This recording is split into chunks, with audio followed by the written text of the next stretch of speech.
time, energy, resources in your hobby if you're an entrepreneur. I am a serial entrepreneur who has basically done any and every type of business model that is taught on YouTube, both unsuccessfully, which is a majority of them, and successfully.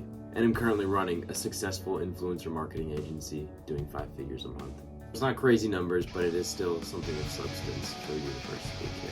And why do I bring this up? Because I was only able to be successful through my other hobbies that I've also spent and invested time into. So today I'm going to be discussing the importance of hobbies in your workflow and how they can make you an overall better and more successful entrepreneur. So as you may have guessed by the guitar in the beginning, I am pretty interested in guitar and rock and roll music. Okay, so this is going to be my starting point for the rest of this video. It's going to kind of be used as most of the examples I reference. So my first ever real entrepreneurial journey was, another YouTube channel that I grew. I had, over multiple hundreds of thousands of views and a good chunk of subscribers. And yeah, this was something musical I'd done.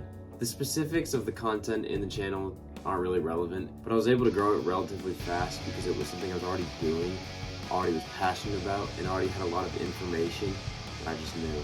Awesome. So I have 2 real main points that I want to drill down about the importance of having a hobby or some other interest alongside your business interests.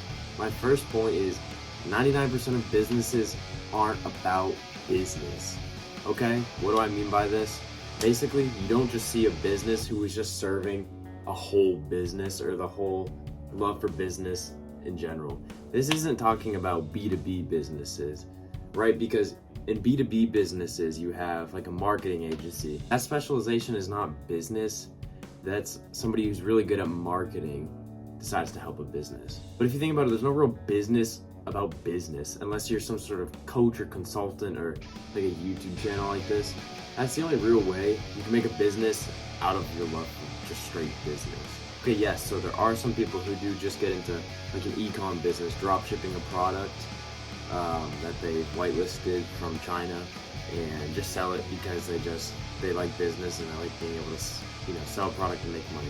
But those businesses, because they're not passionate about it and they're not really innovating, they're not creating long-term brands with enterprise value. They're making a quick buck with low margins and they're not really creating anything sustainable. But on the other hand, if you are invested in a hobby, so for me, guitar, I know everything a guitarist, a musician, somebody that's interested in rock and roll, I know what they love because I'm that person. And I also know what their problems are and where their shortcomings are. So naturally, there are hundreds of ideas I can come up with because I'm the ideal customer. So whatever your hobby is, look at that. Look at some of the downfalls you have. Look at some things you really like and wish you could double down on.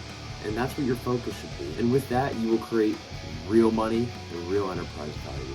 Okay, there's a story, I won't get into details, but about Boston Market and Chick-fil-A. You may not even have heard of Boston Market, which is kind of the point of the story. But they both kind of started at the same time. Boston Market, however, got tons of investors, had a crap ton of money, and expanded super fast. But because of this, they weren't focused on developing the product and a love for, the product and the food and everything. So as you may have guessed, they collapsed. But Chick-fil-A took the approach of a slow, steady, and stable growth and focused on just making the best chicken sandwich ever because that was what they were doing. And because of that, they are one of the most successful fast food businesses on the planet. Okay, when you make your business about the business, it tends to not be successful. When you make your business around creating a brand and a strong product, your business will naturally get customers. And for my second point, and it goes hand in hand with this one, you have to have a passion for what you're doing. And I know it sounds cringy, sob, whatever, you do what you love, but it's true.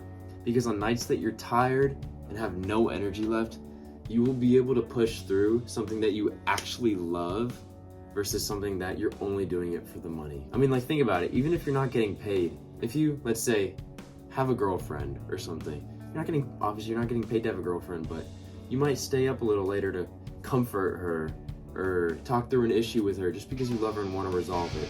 Right? If you had no interest in her, that would be a lot harder to do.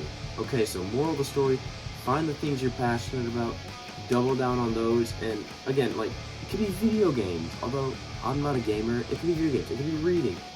fitness, gym. There's so many specific things, and when you get specific, you can create a business around a specific niche, and this is something I talk about a lot too. The future of businesses is in the niches. It's not the global businesses. Successful ones are going to be the real niche ones, like Liquid Death. Graz is another one. So really focus on your passions, combine it with your entrepreneurial spirit, and you've got a winning business. So I hope this was helpful. I will see you in the next video. Peace.